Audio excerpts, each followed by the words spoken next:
Halo semuanya, kembali lagi dengan saya Restu Hadiwijaya. Di video kali ini saya akan mencoba membahas BNB dan juga Shiba Inu. Tapi seperti biasa ingin saya tekankan dulu bahwa ini bukan video ajakan untuk membeli BNB dan juga membeli Shiba Inu, dan juga bukan video ajakan untuk menjual kedua token itu. Teman-teman harus riset sendiri, harus mandiri, harus dior, karena profit and loss teman-teman itu tanggung jawab teman-teman sendiri.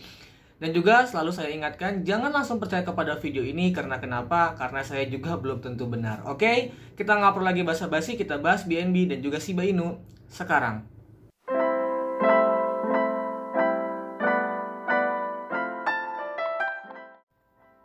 Binance dan Shiba kita akan bahas. Jadi ini hanya sekedar update aja sebenarnya, terutama kalau Binance itu karena saya menerima berita yang cukup menarik untuk dibahas, sedangkan Shiba itu update dari video saya sebelumnya.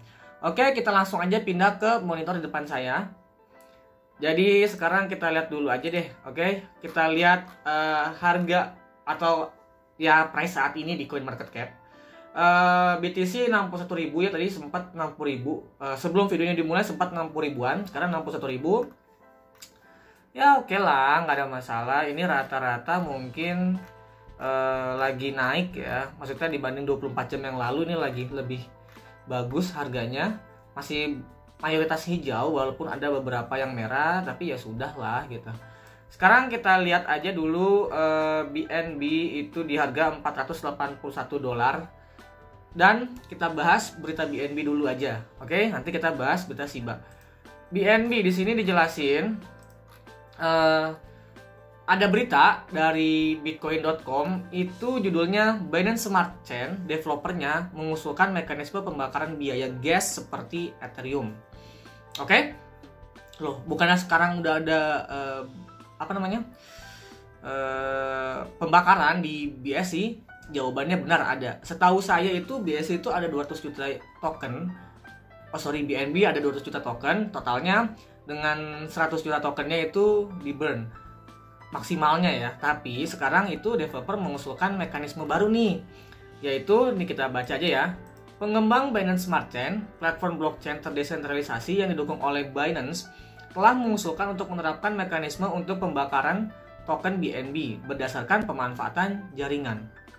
Menurut proposal ini akan menguntungkan validator dan pemegang, para holder gitu, karena peningkatan nilai yang akan dialami token berkat luka bakar token. Proposal yang disebut Binance Evolution Protocol 95 atau BEP95 memiliki kemiripan yang mencolok dengan EIP 1559 atau proposal dari Ethereum yang sudah diimplementasikan, yang juga membakar biaya. Ini tuh ini tuh diimplementasikan di Ethereum ketika bulan Agustus kalau nggak salah, saat London Hard Fork ya. Itu seingat saya gitu. Nah, di sini dijelaskan biasanya biaya ini akan diberikan kepada validator sebagai hadiah untuk mengamankan jaringan. Tetapi dengan BEP95, 10% dari dana ini akan dibakar tergantung pada aktivitas jaringan. Jadi maksudnya itu, kita kan kalau misalkan bertransaksi menggunakan PancakeSwap gitu misalnya, contoh lah, ada fee-nya ya, gas fee-nya itu $1 misalkan $1, misalnya beberapa BNB jika didolarkan senilai $1 aja misalnya. Nah, 10% itu kita turut berkontribusi untuk membakar token BNB. Jadi ini seperti tokenomic koin-koin yang berkapitalisasi pasar yang cukup rendah. Ya intinya samalah kayak Ethereum Hard Fork gitu. Mereka akan auto burn gitu. Dan ini bagus. Kenapa bagus? Karena setahu saya memang BNB itu cuma 200 juta token, 100 juta yang dibakar, 100 juta yang lagi untuk untuk operasionalnya gitu, maksudnya untuk yang beredarnya 1 juta lagi, dan ini dibakar. Mereka akan semakin sedikit jumlah BNB yang beredar loh. Kalau menurut saya, mereka yang hold, terus mereka yang jadi validator, terus mereka yang senang ikutan launchpad gitu kan perlu BNB. Ditambah lagi ini setiap kali transaksi ada 10% pembakaran, ini akan sangat-sangat merubah harga BNB di masa yang akan datang menurut saya. Nah, di sini juga dikatakan pengembang Binance Smart Chain dapat bertaruh pada perubahan ini untuk membuat BNB lebih berkelanjutan. Oke. Saat ini Binance melakukan luka bakar yang diumumkan secara teratur. Oke. Tapi pertukaran itu hanya setuju untuk membakar 100 juta token BNB. Setelah jumlah ini tercapai, tidak ada lagi luka bakar yang dilakukan oleh pertukaran. Yang maksudnya pertukaran ini itu maksudnya exchange ya, si Binance itu sendiri. Terus juga ya tadi saya sudah katakan bahwa mereka hanya setuju 1 juta token, sisanya lagi 100 juta lagi dibiarkan gitu untuk jumlah yang beredar. Nah, di sini dijelaskan dengan mengubah kebijakan ekonomi jaringan, pengembang bertujuan untuk memastikan bahwa mata uang tetap kompetitif untuk mengurangi jumlah BNB di pasar dan membuatnya lebih langka. Langkah ini tampak meniru proposal yang disetujui Ethereum di awal tahun ini, yang disebut EIP 1559 yang juga menerapkan pembakaran sebagian dari biaya yang biasanya akan diberikan kepada penambang. Proposal ekonomi baru ini tampaknya telah berkontribusi pada pertumbuhan harga yang dialami Ethereum sejak persetujuannya atau sekitar bulan Agustus, mungkin saya lupa sih. Yang tahu tanggal kapannya Ethereum hard fork bisa teman-teman tulis aja di kolom komentar. Kemudian juga di sini dijelaskan, sementara Ethereum tidak memiliki pasokan maksimal, BNB memiliki pasokan maksimal yaitu 200 juta token. Ya, ini benar-benar sesuatu yang akan sangat menurut saya prinsip sederhana ya, yaitu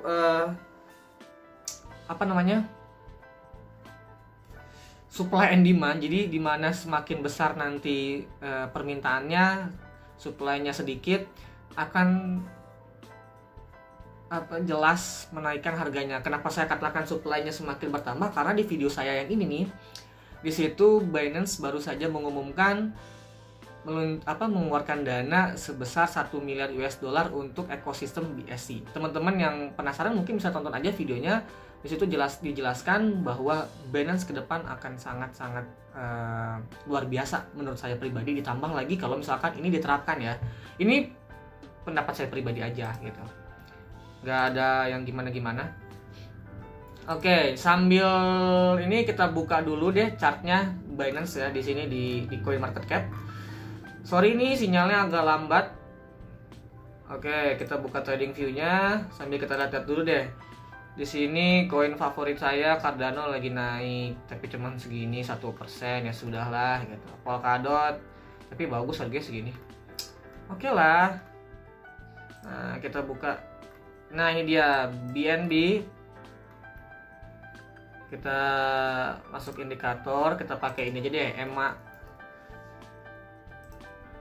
yang paling sederhana aja. Kita nggak usah ribet-ribet lah, buat apa pusing ya nggak, kecuali emang niat trading bener-bener.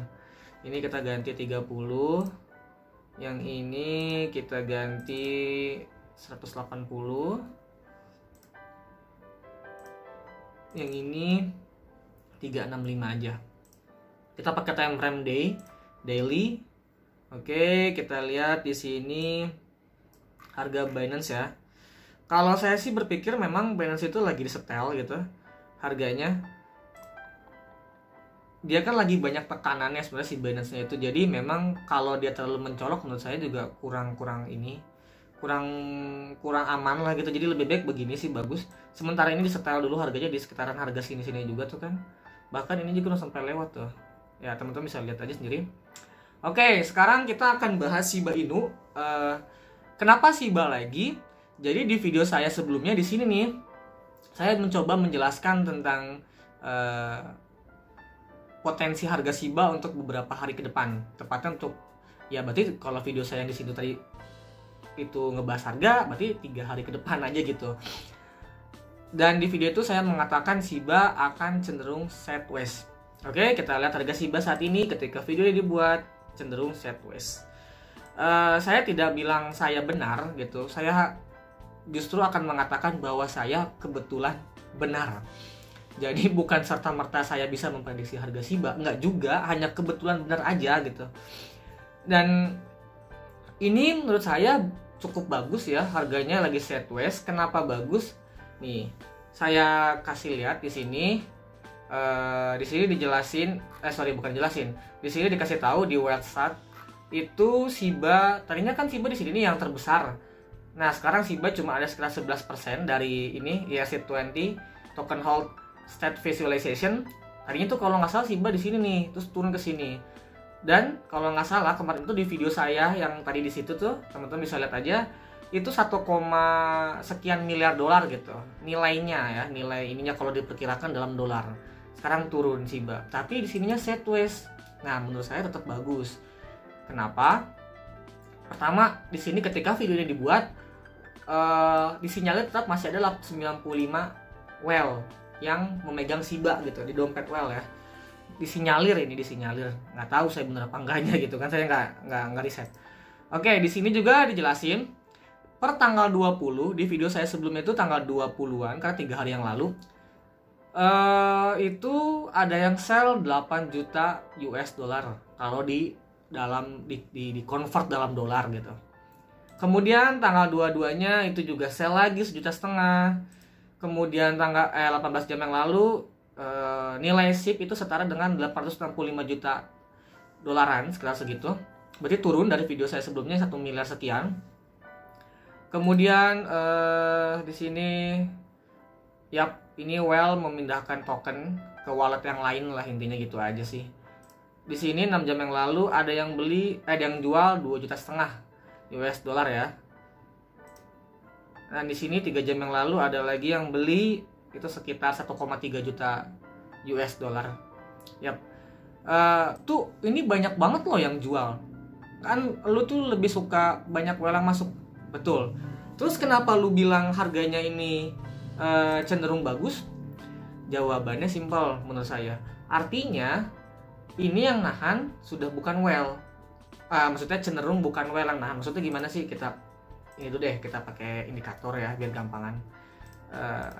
Tapi ini nggak dijamin benar juga. Saya mah cuma hanya pemikiran saya aja. Kita ganti dulu 30 aja. Ininya kita ganti cepet 80 lah. Oke. Ininya 365 aja. Oh iya, wajar nggak ada ya. Oke, kita ganti aja deh, kalau gini saya lupa lagi. Ini ya nih. 60 aja. Nice. Oh nggak, kalau gini ini close, ini aja 60 biar warnanya berbeda. Yap. Nah, di sini nih, ini kan udah mulai dekat ya, nggak kayak video saya sebelumnya itu agak jauh. Nah, di sini agak dekat nih. Kita coba cek di sini price range deh dari harga segini. Berapa nih? 30% ya. Nah, ini tuh yang nyokong menurut saya udah bukan masih ada whale, tapi sudah rata-rata whale itu lagi diam dan cenderung keluar. Justru kenapa saya bilang bagus, kebalik. Kenapa saya bilang bagus? Justru karena ketika whale itu keluar, harga tidak turun. Artinya pelaku retail lah yang sekarang yang menyokong. Whale perlu keluar, bandar perlu keluar dari sini karena mungkin saja dananya itu terbatas ya. Tetap bandar itu juga manusia, mungkin tetap ada kata terbatasnya, dan dia juga perlu pindah dulu untuk nyari cuan di tempat lain saya pikir. Tapi dengan mereka keluar dan ini harga tetap stabil di sini, berarti ini yang nahan ini pelaku retail menurut saya. Dan nanti seharusnya kalau begini, ketika ada sentimen yang positif, entah itu gamesnya, entah itu Shibarium atau lain-lain sebagainya, bandar masuk lagi, ini harga seharusnya akan mompa. Begitu loh. Seharusnya ya. Tapi kalau bandar yang di dalam ini yang 95 ini cabut juga, ya tetap aja harganya bakal turun. Kalau saya sih nggak yang terlalu gimana, maksudnya nggak bilang ini nggak bakal turun, nggak juga. Bisa berpotensi turun menurut saya ketika para bandar itu cabut semua, udah gitu aja, simple. Ini pasti drop gitu, sekuat-kuatnya juga pasti drop, entah ke sini nih, entah gimana. Ini bukan food loh, saya juga Shiba Army, cuman saya mencoba memberikan informasi tanpa memihak selalu di setiap video saya seperti itu ya.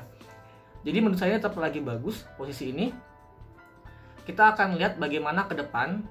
Ya, ini juga naik gara-gara tadi kan ada bandar yang beli sih, seharusnya nih ada 1.300.000 ya yang beli.